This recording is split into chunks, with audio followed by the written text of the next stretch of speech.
Welcome to S6 TV Telugu news బులెటిన్ల ముందుగా headlines. సుంకాలు విధించినా భయపడేదే లేదు ప్రధాని మోడీ.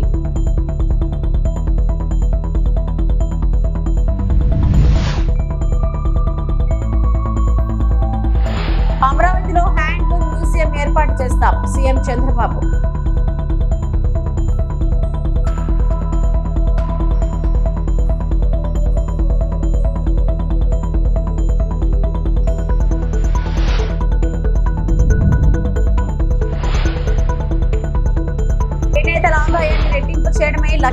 చేనేతల ఆదాయాన్ని రెట్టింపు చేయడమే లక్ష్యమన్న మంత్రి నారా లోకేష్.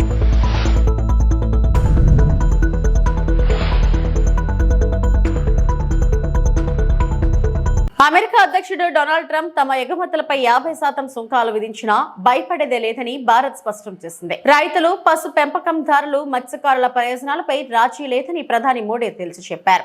రష్యా నుంచి చమురు కొనుగోలుపై భారత్, అమెరికా మధ్య వాణిజ్య ఉద్రిక్తతలు నెలకొన్న వేళ ప్రధాని మోడీ ట్రంప్ నకు గట్టి సందేశం ఇచ్చారు. భారీ మూల్యం చెల్లించాలనే విషయం వ్యక్తిగతంగా తనకు తెలుసునని, అందుకు పూర్తి సిద్ధంగా ఉన్నట్లు తెలిపారు. భారత్ ఎల్లప్పుడూ రైతుల పక్షాన ఉంటుందని, వారి సంక్షేమం కోసం దేనికి వెనకాడబోదన్నారు. అంతర్జాతీయంగా ఒత్తిడులు ఉన్న గ్రామీణ ప్రాంతాల రక్షణకు ఎన్డీఏ ప్రభుత్వం కట్టుబడి ఉందని ప్రధాని మోడీ తేల్చి చెప్పారు.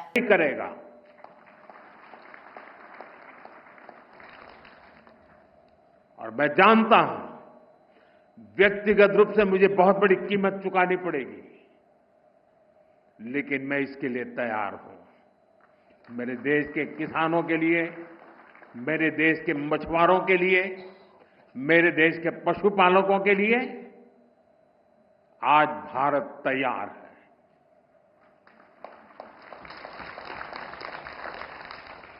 किसानों की आय बढ़ाना, खेती पर खर्च कम करना,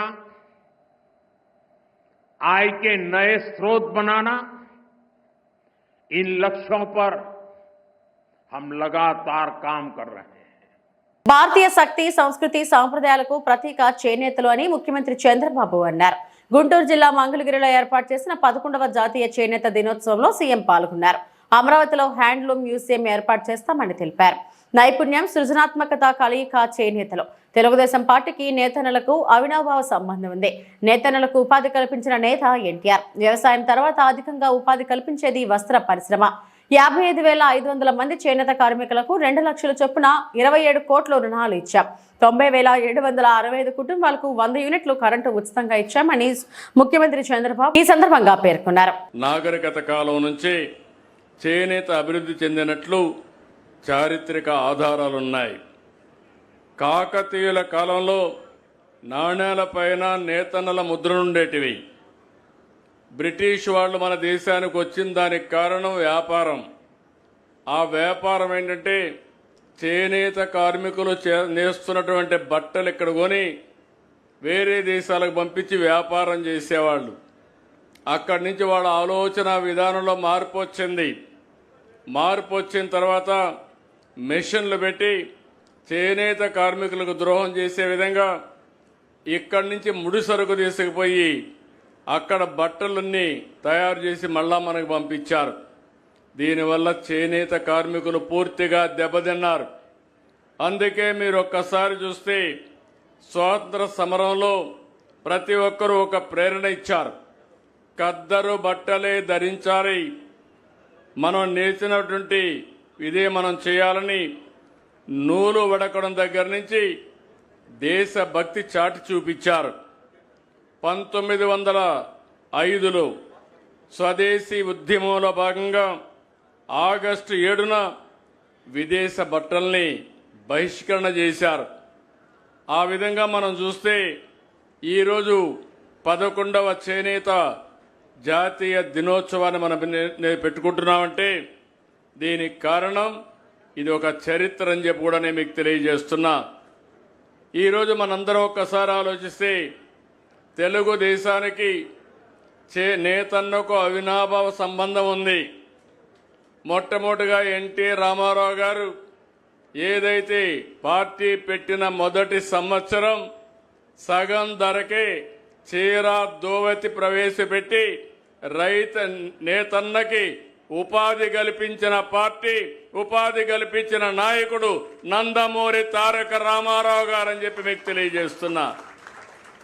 అక్కడి నుంచి ప్రారంభించాం. ఈరోజు ఒకసారి చూస్తే వ్యవసాయం తర్వాత ఎక్కువ మంది ఆధారపడే ఏకైక పరిశ్రమ చేనేత పరిశ్రమ. దగ్గర 1,22,644 కుటుంబాలు దీనిపైన ఆధారపడతాయి. నేను చాలాసార్లు పోరాడాను. 40 సంవత్సరాలు నా జీవితంలో, రాజకీయ చరిత్రలో ఏ ఒక్క వర్గానికైతే ఎక్కువ పోరాడని అడిగితే అది ధైర్యంగా చెప్పగలుగుతాను. ఈ చేనేత వర్గం కోసం రాజీ లేని పోరాటం చేశాం.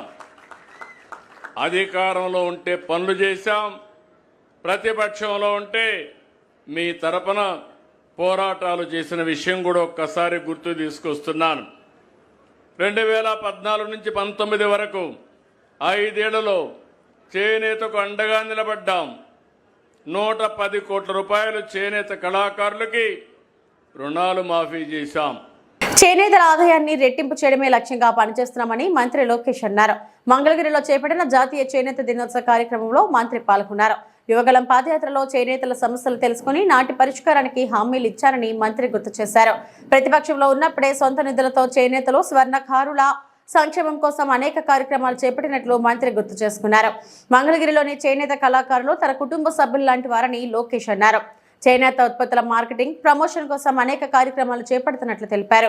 రాష్ట్రమంతటా డబుల్ ఇంజన్ సర్కార్ నడుస్తుంటే మంగళగిరిలో ట్రిపుల్ ఇంజన్ సర్కార్ నడుస్తుందని లోకేష్ వ్యాఖ్యానించారు. ప్రతిపక్షంలో ఉన్నప్పుడు 2022లో ఈ వీవర్సాల కూడా మేము ఏర్పాటు చేస్తాం జరిగింది. ఈరోజు డిజైన్లు కానివ్వండి, లేటెస్ట్ మగ్గాలు కానివ్వండి, తాత తెనేరాతో ఒప్పందం కుదుర్చుకుంటాం కానివ్వండి, మార్కెట్ లింకేజ్ కానివ్వండి, ఈ అన్నిటి ద్వారా ఈరోజు చేనేత సోదరులకి ఆదాయం 30% మేము పెంచాం. కానీ నేను ఆనందంగా లేను. నేను ఒక లక్ష్యం పెట్టుకున్నా. ఆ లక్ష్యం 100% ఆదాయం పెంచాలని, రెట్టింపు చేయాలని. స్వర్ణకారులు కూడా ప్రతిపక్షంలో ఉన్నప్పుడు లక్ష్మీ నరసింహ స్వర్ణకారుల సంక్షేమ సంఘం ఏర్పాటు చేశాం.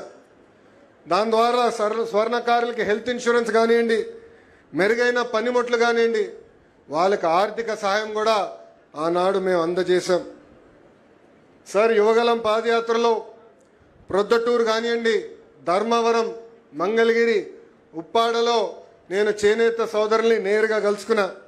వాళ్ళ పడుతున్న ఇబ్బందులు నేరుగా నేను తెలుసుకుంటాం జరిగింది. ఆనాడు ఇట్లనే ఒక మీటింగ్ పెట్టుకుని చేనేత సోదరులు చెప్పా, చేనేత సోదరులు నేను దత్తకు తీసుకుంటున్నానని. కొంతమంది ఎగతాళి చేశారు, కొంతమంది కించపరిచే విధంగా మాట్లాడారు. కానీ నా ఆలోచన ఒక్కటే, చేనేత రంగాన్ని పెద్ద ఎత్తున ప్రోత్సహించాలి, వాళ్ళ ఆదాయం రెట్టింపు చేయాలి. ఆ లక్ష్యం పెట్టుకుని నేను దత్తగా తీసుకుంటానని ఆనాడు చెప్పాను. ప్రభుత్వ స్కీమ్స్తో పాటు డిజైన్లు కానివ్వండి, modern colours, skilling, market linkage, promotion, ఇవన్నీ చాలా అవసరం. అందుకే నేను మంగళగిరి కళాకారుల చేనేత కళాకారు వస్త్రాల్ని పెద్ద ఎత్తున ప్రమోట్ చేస్తున్నాం.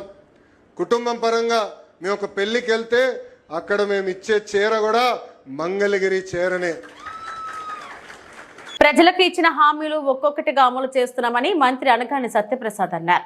సీఎం చంద్రబాబు ఆయుర ఆరోగ్యాలతో ఉండాలని తిరుమలేశని ప్రార్థించినట్లు తెలిపారు. రాష్ట్రం సుభిక్షంగా సస్యశ్యామలంగా ఉండాలని ఆకాంక్షించినట్లు వెల్లడించారు. తిరుమల శ్రీవారిని మంత్రి అనగాని దర్శించుకున్నారు. వీఐపీ ప్రారంభ విరామ దర్శన సమయంలో స్వామివారి సేవలో పాల్గొన్నారు. శ్రీవారి దర్శనం చేసుకోవడం జరిగింది. రాష్ట్రం సుభిక్షంగా ఉండాలి, శ్యామలంగా ఉండాలని కోరుకుంటూ మేము ఏదైతే హామీలు ఇచ్చామో అన్ని కూడా ఒకటి తర్వాత అన్ని పూర్తి చేసుకుంటా ఉన్నాం. తల్లికి వందనం బ్రహ్మాండంగా ఇచ్చిన తర్వాత ఉన్న అన్నదాత సుఖీభావ. మరి ఈ రోజు చేనేత దినోత్సవం, చేనేతలందరూ కూడా బాగుండాలి. అందరికంటే ఎక్కువగా కష్టపడేది చేనేతలు కాబట్టి వారు ఆనందోత్సవాలతో ఉండాలి, ఆర్థికంగా స్థిరపడాలని చెప్పేసి వారికి ఉచితంగా కరెంట్ అవ్వచ్చు. అలాగే ఏదైతే గతంలో 4,000 ఇచ్చి మిగతా అన్ని కూడా ఇవ్వడం మానేశారో అన్ని పథకాలు మళ్ళా గతం రోజుల్లో 1490 ఎట్లయితే అలా అన్ని పునర్వైభవంగా స్టార్ట్ చేసుకుంటూ మళ్ళీ 25,000 రూపాయలు సంవత్సరానికి ఇచ్చే విధంగా, అలాగే ఏదైతే ఇన్సూరెన్స్ ఉందో ఇన్సూరెన్స్ తో పాటు ఉచిత కరెంటు నాయి బ్రాహ్మణులకు, అలాగే ఇతర వెనుకబడిన వర్గాలు కూడా ఇవ్వడం నిజంగా చాలా ఆనందదాయకమైనటువంటి విషయం. ఇవన్నీ కూడా ఒక మంచి వాతావరణం ఈ రాష్ట్రంలో. గత పాలకులు ఏదైతే రాష్ట్రానికి అందరినీ కూడా తరిమి వేసే పరిస్థితిలో మనం చూసామో, ఈ రోజు మళ్ళీ అన్ని కూడా ఆకర్షించుకుంటూ మళ్ళీ వెళ్ళి అందరికి కూడా ఈ రాష్ట్రంలో సురక్షితంగా వాళ్ళు వ్యాపారాలు పెట్టుబడులు చేయొచ్చు, మళ్ళా రాబోయే రోజుల్లో రాబోయే తరాలకు మంచి చేయొచ్చు అనే దిశగా ఏదైతే ప్రణాళికతో ముందుకెళ్తున్నారో గౌరవ ముఖ్యమంత్రి గారికి ఆయురారోగ్యాలు, ఆ శక్తి ఇంకా ప్రసాదించాలని ఏడుకొనసాలని కోరుతున్నాను. చేనేత వస్త్రధారణతో ఆరోగ్యం పెంపొందించుకోవచ్చని, అదే సమయంలో చేనేత కార్మికులకు అండగా ఉంటూ ప్రోత్సహించవచ్చని స్థానిక శ్రీకాకుళం శాసనసభ్యులు గొండు శంకర్రావు సూచించారు. గురువారం 11వ జాతీయ చేనేత దినోత్సవాన్ని పురస్కరించుకుని బాపూజీ కళామందిర్లో ఏర్పాటు చేసిన వేడుకలలో ముఖ్య అతిథిగా పాల్గొన్న ఎమ్మెల్యే మాట్లాడుతూ, చేనేత వస్త్రధారణతో మానసిక ప్రశాంతత, ఆరోగ్యం లభిస్తాయని, అదేవిధంగా చేనేత వస్త్రాలు కొనుగోలుతో చేనేత కార్మికులు అభివృద్ధి చెందే అవకాశం ఉందని వివరించారు. బ్రిటిష్ టైంలో విదేశీ వస్త్ర బహిష్కరణ నినాదంతో బాపూజీ తర్వాత రాష్ట్రంలో ప్రగడ కోటయ్య అనేక ఉద్యమాలు చేసి చేనేతల ప్రోత్సహించారని గుర్తు చేశారు. అణగారిపోతున్న చేనేత రంగాన్ని ఆదుకోవాలనే ఉద్దేశంతో కూడు గూడు గుడ్డ నినాదంతో స్వర్గీయ ఎన్టీ రామారావు చేనేత కార్మికులను ఆదుకున్నారని తెలిపారు. శ్రీకాకుళం పట్టణంలో బాపూజీ కళామందిరంలో జరుగుతున్న ఈ వేడుకలకి అతిథులుగా చేసినటువంటి వేదికలు అలంకరించిన పెద్దలందరికీ, అలాగే వేదిక ముందున్నటువంటి చేనేత కళాకారులకు, ఇతర పెద్దలకు, అలాగే మీడియా మిత్రులకు అందరూ కూడా పేరు పేరున నా హృదయపూర్వక నమస్కారాలు, శుభాకాంక్షలు తెలియజేసుకుంటూ, చేనేత వస్త్రం అనేది ఇది అనాదిగా వస్తున్నటువంటి వృత్తి. దీన్ని బ్రిటిష్ వారి టైంలో విదేశీ వస్త్రాలు దింపుతున్న టైంలో దీన్ని కాపాడడం కోసం గౌరవ మన జాతిపిత మహాత్మా గాంధీ గారు పెద్ద ఎత్తున దీనిపైన ఉద్యమం చేపట్టి ఆ చేనేతను మళ్ళీ బతికించే పరిస్థితి.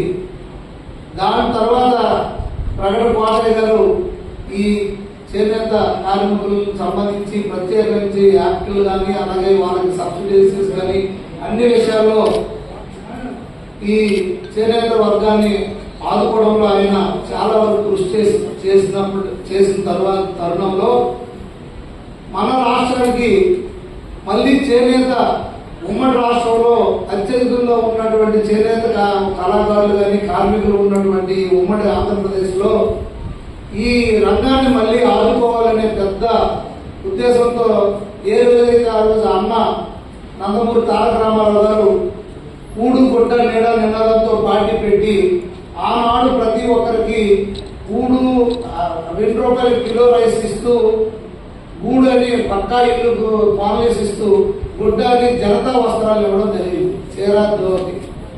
అదే ఆ టైంలో ఆయన ఏదో బిల్లు ఉండే పోకుండా చేనేత నుండే ఆ వస్త్రాలు ఇచ్చి ఈరోజు ఆ పెద్ద ఎత్తున ఆ రోజు కూడా ఒక ఊపుని ఇవ్వడం జరిగింది చేనేత కార్మికులు. బీసీ రిజర్వేషన్ల కోసం తుది వరకు పోరాడతామని మంత్రి పొన్నం ప్రభాకర్ స్పష్టం చేశారు. ఢిల్లీలో మీడియాతో మాట్లాడిన ఆయన, గాంధీ పద్ధతిలో పోరాడి అనుకున్నది సాధిస్తామన్నారు. కిషన్ రెడ్డి లాంటి వారి కుట్రలను సాగనివ్వమన్న ఆయన, లోక్సభ ఎన్నికల్లో బీజేపీ చావు తప్పి కన్నులొట్ట అన్నట్లుగా గెలిచిందంటూ ఎద్దేవా చేశారు. బీసీ రిజర్వేషన్లు పెంచుకుంటే వచ్చే ఎన్నికల్లో బీజేపీ ఓటమి ఖాయమని పొన్నం పేర్కొన్నారు. నాకు మద్దతునివ్వాల్సినటువంటి భారతీయ జనతా పార్టీ శాసనసభలో ఈ బిల్లుకు సంబంధించి నేను అడుగుతా ఉన్న సూటిగా, honourable union minister mister Kishan Reddy గారు, మీరు తెలంగాణ శాసనసభ బిల్లు జరిగే సందర్భంలో మీరు వ్యతిరేకించి మీ పార్టీ స్టాండ్ చెప్పినట్టయితే ఆనాడు అందుకు సంబంధించిన అంశాలన్నింటినీ పరిశీలన జరిగేది, శాసనసభలో చర్చ జరిగేది. కానీ శాసనసభలో ఏకగ్రీవంగా తీర్మానం చేసి ఆ బిల్లులు చట్టం రూపంలో మారి గౌరవ గవర్నర్ గారి ఆమోదం ఢిల్లీకి వచ్చిన తర్వాత ఇవాళ మీరు ముస్లింల పేరు మీద ఈ కార్యక్రమం అడ్డుకునే ప్రయత్నం చేస్తా ఉన్నారు. మిమ్మల్ని బహిరంగ చర్చకు కూడా ఆహ్వానించదలుచుకున్నా, లేదా మీరు కేంద్ర మంత్రి సమాచారం తెచ్చుకోండి. ఇప్పుడు స్థానిక సంస్థల్లో ఎంతో కొంత శాతం మైనార్టీలకు కూడా రిజర్వేషన్ ఉంది 1971 నుంచి కూడా. సో స్వాతంత్రం ముందు నుంచి కూడా ఉంది. ఈ రిజర్వేషన్ల ద్వారా ఎంతమంది స్థానిక సంస్థల ప్రజాప్రతినిధులు గెలవగలిగిన వాళ్ళు, దాని పేరు మీద మీరు మొత్తం బీసీ సమాజానికి కాలడ్డం పెట్టే ప్రయత్నం చేస్తా ఉన్నారు. ఈరోజు సికింద్రాబాద్ పార్లమెంటుకు సంబంధించిన ప్రజలు మిమ్మల్ని గమనిస్తలేరా? ఎందుకు ఈ విధంగా బలహీన వర్గాలకు సంబంధించిన నోటికాడి కూడును ఎత్తగొట్టే ప్రయత్నం చేస్తా ఉన్నారు? మీరు అన్న ఈరోజు మార్నింగ్ ప్రెస్ కాన్ఫరెన్స్ లో ఇది మాకు సంబంధం లేదు, రాష్ట్ర ప్రభుత్వం అనడం జరిగింది. కేంద్ర మంత్రిగా నేను మీకు ఒక లెక్క రాస్తా ఉన్నా, లిఖితపూర్వకంగా రాష్ట్ర మంత్రిగా, బలహీన వర్గాల బిడ్డగా, బలహీన వర్గాల శాఖ పక్షాన మీరు మాట్లాడినటువంటి మాటకు లిఖితపూర్వకంగా ఇది మా పరిధి కాదు, రాష్ట్రంలో మీరే చేసుకోండి, మీరే ప్రెస్ కాన్ఫరెన్స్ చెప్పిన మాట ఉందో అదొక లిఖితపూర్వకంగా ఇవ్వండి. మీ దగ్గరికి జోలే పట్టుకొని వచ్చే ప్రశ్నే లేదు. మా ప్రభుత్వంకు చిత్తశుద్ధి ఉన్నది, మా ప్రభుత్వంకు బాధ్యత ఉన్నది. మేము కామారెడ్డి డిక్లరేషన్ మొదలుకుంటే నిన్నటి జంతర్ మంతర్ దాకా ఏ కార్యక్రమమైనా చట్టబద్దంగా, న్యాయబద్దంగా శాసనసభలను గౌరవిస్తూ, అధికార వ్యవస్థ, ఐఏఎస్ వ్యవస్థను గౌరవిస్తూ ఇలా మేము ఈ కార్యక్రమం తీసుకున్నాం. తెలంగాణలో కాంగ్రెస్ పార్టీకి చిత్తశుద్ధి ఉంటే స్థానిక సంస్థల ఎన్నికలు నిర్వహించాలని బీజేపీ ఎంపీ డీకే అరుణ డిమాండ్ చేశారు. ఎన్నికలకు ముందు ప్రజలకు ఇచ్చిన హామీలను అమలు చేయలేక బీజేపీని నిందిస్తోందన్నారు. తెలంగాణలో కాంగ్రెస్ పార్టీ ప్రజల విశ్వాసాన్ని కోల్పోయిందని, అందుకే బీసీ రిజర్వేషన్ల పేరుతో మరోసారి డ్రామాలు చేస్తుందన్నారు. స్థానిక సంస్థల ఎన్నికల్లో కాంగ్రెస్ కు ఓటమి భయం పట్టుకుందని, అందుకే బీజేపీపై బురద జల్లే ప్రయత్నం చేస్తుందంటూ ఆగ్రహం వ్యక్తం చేశారు.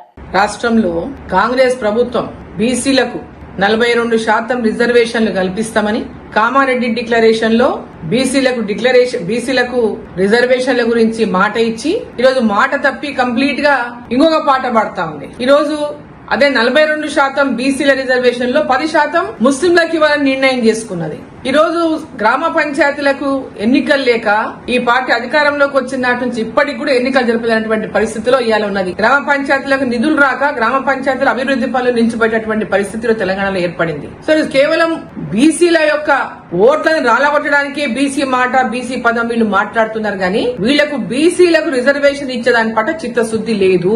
గతంలో ఎప్పటి నుంచో వీళ్ళకు బీసీలకు వ్యతిరేకమే. కేవలం ఓటు బ్యాంక్ రాజకీయాలు చేయడంలో తప్పితే బీసీలకు ఏనాడు కూడా కాంగ్రెస్ పార్టీ అండగా నిలిచింది లేదు. ఇవాళ ఢిల్లీలో వచ్చి ధర్నాలు చేస్తాం, అది చేస్తాం, ఇదేదో భారతీయ జనతా పార్టీ మీద నెపం నెట్టని ఇంకా డ్రామా చేస్తే తెలంగాణ ప్రజలు గాని, తెలంగాణ బీసీలు గాని అమాయకులు ఎవరు లేరు. ఇక్కడ కేవలం ప్రజలని మోసం చేయడమే లక్ష్యంగా పెట్టుకున్నది ఇవాళ కాంగ్రెస్ పార్టీ. అవగాహన రాహిత్యం ఒక పక్క, కేవలం ఇవాళ తెలంగాణ రాష్ట్రంలో 6 హామీలని అధికారంలోకి వచ్చి ఆ 6 హామీలని నెరవేర్చకుండా ప్రజలను మోసం చేసి మళ్ళీ ఇప్పుడు బీసీ రిజర్వేషన్లని మరోసారి మోసం చేయడానికి ప్రయత్నిస్తా ఉంది.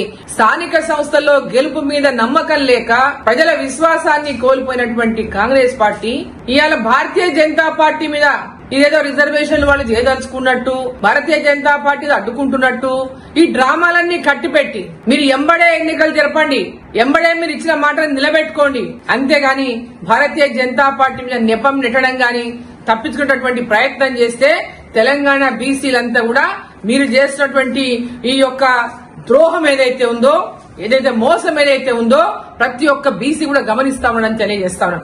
మీకు చిత్తశుద్ధి ఉంటే ఎంబడే ఎన్నికలు, స్థానిక సంస్థలకు ఎన్నికలు పెట్టండి. మీరు ఇచ్చిన మాట ప్రకారం 42% రిజర్వేషన్ బీసీలకు ఇవ్వండి. కాళేశ్వరం ప్రాజెక్టుపై కాంగ్రెస్ చేస్తున్న అసత్య ప్రచారాలపై బీఆర్ఎస్ సీనియర్ నేత మాజీ MLA Peddi Sudarshan Reddy strong counter ఇచ్చారు. బీఆర్ఎస్ పై రేవంత్ రెడ్డి కుట్రలు చేస్తున్నాడు. కమిషన్ ఇచ్చిన నివేదికను ప్రభుత్వం ఎందుకు బయట పెట్టడం లేదు? రిపోర్ట్ బయటకు ఇవ్వకముందే రేవంత్ రెడ్డి అనుకూల మీడియా విష ప్రచారం చేస్తుంది. కాంగ్రెస్ ప్రభుత్వంలో అనేక స్కామ్లు జరుగుతున్నాయి. కోర్టు సమాధానం చెప్పమంటే కాంగ్రెస్ నాయకులు తప్పించుకొని తిరుగుతున్నారు. కాంగ్రెస్ ప్రభుత్వం, ముఖ్యమంత్రి, మంత్రులకు చట్టం తెలవదా, లేక తెలిసి వక్రీకరించి రాజకీయ లబ్ధి పొందాలని కుటీల యత్నమా? కమిషన్ ఆఫ్ ఎంక్వైరీస్ చట్టం ప్రకారం ఒక న్యాయమూర్తిని విచారణ కమిషన్ కు నియమించినా ఆ కమిషన్ న్యాయ వ్యవస్థలో భాగం కాదు.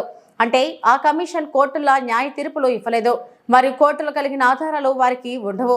కమిషన్ నివేదిక ఇవ్వడం మాత్రమే చేస్తుంది.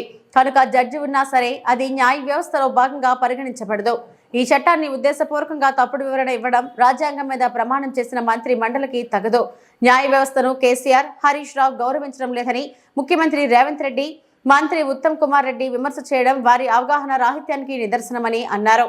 ఇటువంటి ఒక రాజ్యాంగ ఉల్లంఘనలకు ఇవాళ ఈ ప్రభుత్వ తరఫున ప్రభుత్వం గాని కొంతమంది అధికారులు కూడా పాల్పడుతూ ఉన్నారు. కమిషనర్ ఆఫ్ ఎంక్వైరీస్ చట్ట పరిధిలో తెలంగాణ కాంగ్రెస్ ప్రభుత్వము కాళేశ్వరం ప్రాజెక్టులో ఒక పార్ట్ అయినటువంటి మేడిగడ్డ 2 పిల్లర్లు కుంగడానికి గల కారణాల మీద మాత్రమే కమిషనర్ ఆఫ్ ఎంక్వైరీస్ చట్ట పరిధిలో జడ్జి గారిని పినాకి చంద్రఘోష్ గారి కమిషన్ వేయడం జరిగింది. కమిషన్ కేవలము కాళేశ్వరములో ఉండబడిన 100 ప్రమాణికాలను కాదని ఒక్క ప్రామాణికమైనటువంటి మేడిగడ్డ బ్యారేజీలో ఉండబడినటువంటి టెక్నికల్ ఇష్యూస్ మీద మాత్రమే నివేదిక తయారు చేయడానికి సంబంధించిన సాక్షులను గాని ఇతరత్ర ఇన్ఫర్మేషన్ గాని కలెక్ట్ చేసింది. ఇవాళ 655 పేజీలతో కూడినటువంటి నివేదికను కాంగ్రెస్ పార్టీ ప్రభుత్వం ఇప్పటి వరకు బయట పెట్టకపోవడం అంటేనే ఇవాళ కేవలం 55 పేజీల నివేదిక మాత్రమే అనుకూలమైనటువంటి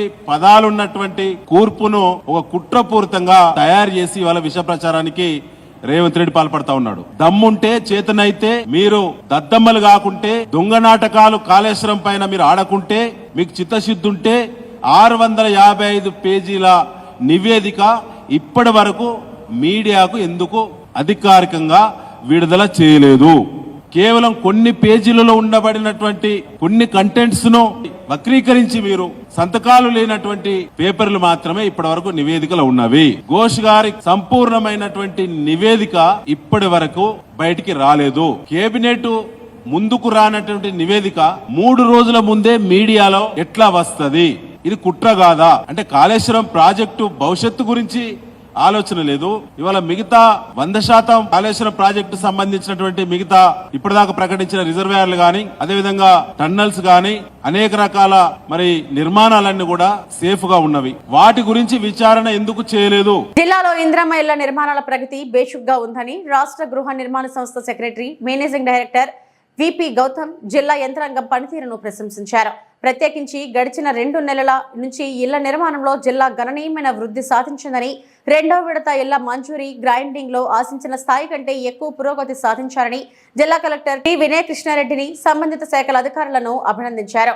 రాష్ట్ర housing corporation MD VP Gautam జిల్లాలోని ఇందల్వాయి మండలం, తిరుమన్పల్లి, డిచ్పల్లి మండలం, గన్పూర్ గ్రామాలలో పర్యటించి ఇందిరమ్మ ఇళ్ల నిర్మాణాలను క్షేత్రస్థాయిలో పరిశీలించారు. సబ్జెక్టు వారికి వెళ్ళినప్పుడు పూర్ పర్ఫార్మింగ్ ఉన్న మండల్స్ కానీ అదర్వైజ్ మీ దగ్గర ఏమైనా ఇష్యూస్ ఉంటే కూడా చెప్పండి. సో ఇది మనకు ఒక గోల్డెన్ ఆపర్చునిటీ. సో రిపీటెడ్గా కొన్ని టెక్నికల్ ఇష్యూస్ వస్తున్నాయి పేమెంట్ లోపల. రెండోది డిలీషన్స్ సంబంధించి మన దగ్గర ఆల్మోస్ట్ అన్ని ప్రపోజల్స్ మీరు ఈరోజు వాళ్ళు సబ్మిట్ చేశారు, వాటిని డిలీట్ చేయడం. అలాగే 2 BHKకి సంబంధించి ఇన్ ప్రోగ్రెస్లో ఉన్నా కానీ జీవో 33 ప్రకారం మనం ఐడెంటిఫికేషన్ చేస్తున్నాం. అందులో కూడా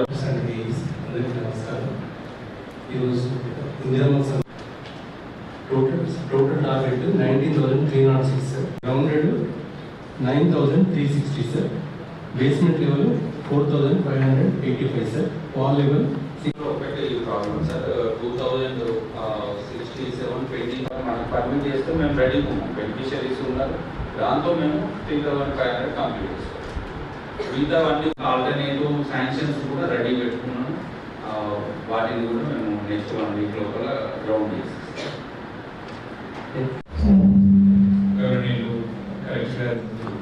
So first of all, I must place on record appreciation for Collector Nizam Garu and his team, because last 2 months we have seen tremendous progress in Nizamabad district.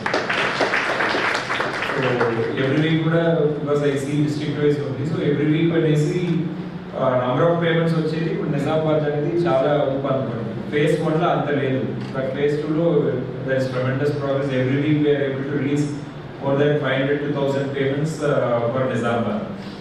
So ఆ విధంగా చూసుకుంటే ఇప్పుడు చాలా జిల్లాలో గ్రౌండింగ్ అనేది బాగానే అయింది, కానీ గ్రౌండింగ్ నుంచి బేస్మెంట్ కన్వర్షన్ అనేది అవ్వట్లేదు.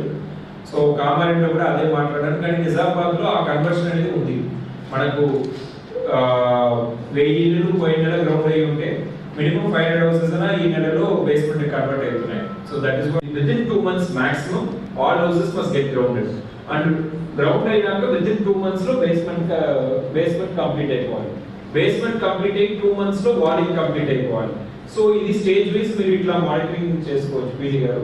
సో అది ఎక్కడైతే ఆగితే then there is some issue. మళ్ళీ ఒక హౌస్ గ్రౌండింగ్ అయ్యి చాలా రోజులుగా బేస్మెంట్ కి రావట్లేదంటే then that is some issue. So Nizamabad లో అట్లాంటి ఇష్యూ లేదు. 1 month లో 50% హౌసెస్ అయిపోయినాయి. సో వి ఎక్స్పెక్ట్ ఇంకో 1 month లో జూన్ 30 దాకా గ్రౌండ్ చేసిన హౌసెస్ అన్ని కూడా బై ఆగస్ట్ 30 అన్ని కూడా బేస్మెంట్ స్టేజ్ కి వచ్చేస్తాయి. 1 lakh అనేది వాళ్ళ ఖాతాలో పడుతుంది అనేది మన ఎక్స్పెక్టేషన్. ఇవి ఇప్పటివరకు నా బులెటిన్ అప్డేట్స్. నమస్తే.